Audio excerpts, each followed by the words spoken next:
Dostlar, assalomu alaykum. Mana qo'ylar alınıptır. O'zbekistondan kelgan qo'noqlar alibdir mana aka dostlar. O'zbekistonga ketyapti. Assalomu alaykum, alaysiz. Alaykum salom. Jo'qsizmi? O'zbekistonga ketayotganmi? Qancha bosh oldingizlar? Ha bu 20 bosh. Bu yerda 20 bosh. Ne, granitsa ochildi hozir, ha? Granitsa sal ochildi. Yer ozg'i ochildi. Hozir chalishib qoldi.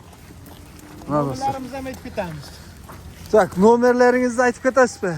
Hozir bunda O'zbekiston nomeri. 93lik. 417 417 89 89. 89 89. Bular barib sotiladi-da. Ha, sotilar. Yaxshi. Ha. Dostlar, ko'rdingizlarmi? Ha. Arasından tandab olib turman qo'ylardi. Ko'rdingizlarmi? Cho'ng qo'ylardi.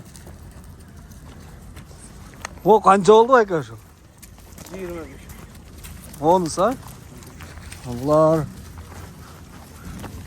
Bularning tishlari qanday ekan, tishlari?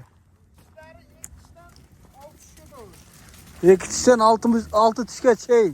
Ha, bo'g'oz emas. Bo'g'oz. Bo'g'oz deydi. Yaxshi. Chalasizlar uni. Ha.